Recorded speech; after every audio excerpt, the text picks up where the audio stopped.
Indian premier లీగ్లో జట్టుని సొంతం చేసుకోవడం, దాన్ని మెయింటైన్ చేయడం అంటే అంత తేలిక కాదు. దాదాపు ఒక్కో సీజన్కి 200 కోట్ల వరకు ఖర్చు అవుతుంది అంటారు. మరి ప్రైజ్ మనీ చూస్తే ఇండియన్ ప్రీమియర్ లీగ్లో విజేతగా నిలిచిన జట్టుకు 20 కోట్లు దక్కుతుంది. రన్నర్గా నిలిచిన వాళ్ళకైతే 13 కోట్లు, క్వాలిఫైర్ 2లో గెలిచిన టీంకి 7 కోట్లు, ఎలిమినేటర్ మ్యాచ్లో ఓడిపోయిన టీంకి 6.5 కోట్లు అందిస్తారు. ఐపీఎల్ టైటిల్ ప్రైజ్ మనీ చూస్తే ఈ ఏడాది వేలంలో మిచెల్ స్టార్క్ అమ్ముడైన 24.75 కోట్లు కూడా లేదు. మరి అలాంటి మనీ కోసం 200 కోట్ల ఖర్చుతో జట్టుని ఎందుకు ఆడిస్తున్నారు? మరి ఇంత తక్కువ మనీ కోసం ఎందుకు పోరాటం అని ముక్కును వెళ్ళేసుకుంటున్నారా? అక్కడే ఒక మ్యాజిక్ ఉంది.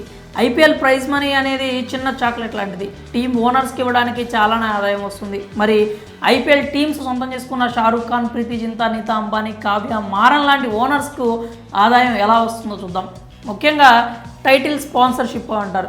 ఐపీఎల్లో జట్లకు చాలానే ఆదాయ మార్గాలు ఉంటాయి. వాటిలో ఈ టైటిల్ స్పాన్సర్ కూడా ఒకటి. మీరు ఐపీఎల్ లోగో దగ్గర టాటా ఐపీఎల్ అని చూసే ఉంటారు. దానిని టైటిల్ స్పాన్సర్షిప్ అంటారు. ఈ ఏడాదికి టైటిల్ స్పాన్సర్షిప్ కోసం టాటా కంపెనీ 330 కోట్ల వరకు బీసీసీఐకి చెల్లించింది. వాటిలో 50% బీసీసీఐ ఉంచుకొని మిగిలిన 50%ని టీమ్ ఓనర్స్కి పంచుతుంది. అలా టైటిల్ స్పాన్సర్స్ రూపంలో కూడా ఆదాయం వస్తుంది. ఇక మ్యాచ్ స్పాన్సర్షిప్స్ ఉంటాయి. మ్యాచ్లో మీకు ఐపీఎల్ మ్యాచ్లో వివిధ రకాల స్పాన్సర్షిప్స్ ఉంటూ ఉంటాయి. ఉదాహరణకు క్రెడ్ పవర్ ప్లే అని, CEAT tyres strategic time out అని, టాటా నియూ అని మీరు చూస్తూనే ఉంటారు. ఇలా స్పాన్సర్స్ రూపంలో కోట్లలో ఆదాయం వస్తుంది. ఒక్కో స్పాన్సర్స్ కనీసం 25 కోట్లు చెల్లిస్తారు. అలా సీజన్లో వచ్చిన ఆదాయాన్ని 50% బీసీసీఐ ఉంచుకొని మిగిలిన 50%ని టీమ్ ఓనర్స్కి ఇచ్చేస్తుంది. అలాగే బ్రాడ్కాస్టింగ్ రైట్స్ రూపంలో కూడా ఐపీఎల్ మ్యాచ్లకు సంబంధించి బీసీసీఐకి ఓనర్స్కి ఆదాయం అయితే వస్తుంది. ఉదాహరణకి 2008 నుంచి 2017 వరకు ఏడాదికి 820 కోట్లు పెట్టి సోనీ నెట్వర్క్ ఐపీఎల్ మ్యాచ్లను బ్రాడ్కాస్ట్ చేసింది. 2018 నుంచి 2021 వరకు స్టార్ స్పోర్ట్స్ సంస్థ ఆ రైట్స్ని 16,400 కోట్లకు కొనుగోలు చేసింది. 2024కి Jio cinema plus, Disney plus, Hotstar company ఏకంగా 24,000 కోట్లు పెట్టి బ్రాడ్కాస్టింగ్ రైట్స్ని సొంతం చేసుకుంది. ఈ ఆదాయాన్ని కూడా బీసీసీఐ టీమ్ ఓనర్స్ 50-50 రేషియోలో పంచుకుంటారు. అయితే అంత పెట్టి కొనుగోలు చేసే ఛానల్స్కి ఏంటి లాభం అనే ప్రశ్న రావచ్చు. వాళ్ళు యాడ్స్ రూపంలో పెట్టిన మొత్తం కంటే చాలా ఎక్కువే సంపాదించుకుంటారు. మ్యాచ్ సమయంలో వచ్చే యాడ్స్కి ఎంతో డిమాండ్ ఉంటుంది. 10 సెకండ్ల టైం స్లాట్ ధర 15 లక్షల వరకు ఉంటుంది. ఈ యాడ్స్ రూపంలో ఛానల్స్కి ఎక్కువ ఆదాయం అయితే లభిస్తూ ఉంటుంది. ఇక టీమ్స్కి టీమ్ స్పాన్సర్స్ కూడా ఉంటారు. బీసీసీఐ ఇచ్చే ఆదాయం మాత్రమే కాకుండా టీమ్ ఓనర్స్కి అదనపు ఆదాయ మార్గాలు కూడా ఉంటాయి. వాటిలో ప్రధానంగా చెప్పుకుంటే జెర్సీ స్పాన్సర్స్ గురించే. టీమ్ జెర్సీపై మీకు రకరకాల లోగోలు కనిపిస్తాయి. వాటిని ప్రింట్ చేసేందుకు టీంకు చాలానే చెల్లించాలి. ముందు పక్క లోగో వేసేందుకు 30 కోట్ల వరకు ఛార్జ్ చేస్తారు. అదే వెనుక వైపు కనిపించేలా వేయాలి అంటే 15 కోట్ల వరకు తీసుకుంటారు.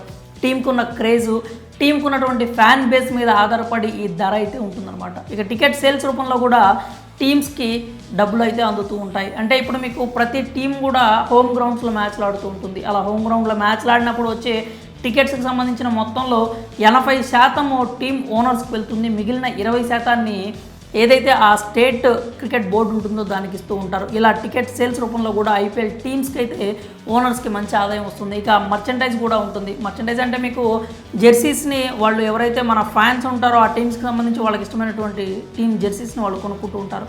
ఇక టీమ్ జెర్సీస్ మాత్రమే కాకుండా కీ చైన్స్ కావచ్చు, క్యాప్స్ కావచ్చు, టీషర్ట్స్, షూస్ ఇలా ఏదైనా కానీ వాళ్ళ లోగోని ప్రింట్ చేసి విక్రయిస్తూ ఉంటారు. ఈ రూపంలో కూడా ఐపీఎల్ ఓనర్స్కి అయితే మంచి ఆదాయం లభిస్తూ ఉంటుంది. ఇక ప్రైజ్ మనీ కూడా, వీటికి అదనంగా ప్రైజ్ మనీ కూడా ఉందన్నమాట. ఈ ప్రైజ్ మనీ రూపంలో ఓనర్స్కి ఆదాయం వస్తూ ఉంటుంది. టీంకి ఇప్పుడు గెలిచిన టీంకి 20 కోట్ల ఆదాయం వస్తే రన్నర్కి 13 కోట్ల వరకు వస్తూ ఉంటుంది. ఈ వచ్చిన ఆదాయంలో సగం టీం ఓనర్స్ తీసుకొని మిగిలిన సగాన్ని టీం మెంబర్స్ అలాగే టీం ప్లేయర్స్కి సమానంగా పంచుతారు అనమాట. ఇక మరి బీసీసీఐకి మంచి ఆదాయం ఉంది, అలాగే టీం ఓనర్స్కి కూడా మంచి ఆదాయం ఉంది. మరి ప్లేయర్ల పరిస్థితి ఏంటి? వేలంలో వచ్చే ఒక్క డబ్బేనా అంటే వేలంలో వచ్చే వాళ్ళకి వచ్చేటువంటి ఓన్లీ ఆ మనీ మాత్రమే కాకుండా వాళ్ళకి మ్యాచ్ ఫీజుల రూపంలో కూడా ఆడిన ప్రతిసారి మ్యాచ్ ఫీజు రూపంలో కూడా ఆదాయం ఉంటుంది. అలాగే ఏదైతే ఇప్పుడు రన్నర్ కావచ్చు, విన్నర్ కావచ్చు వచ్చే ప్రైజ్ మనీలో కూడా సగం వీళ్ళకి ఎటు సమానంగా షేర్ చేస్తారు. కాబట్టి ఆ విధంగా కూడా వాళ్ళకి ఆదాయం అయితే ఉంటుంది.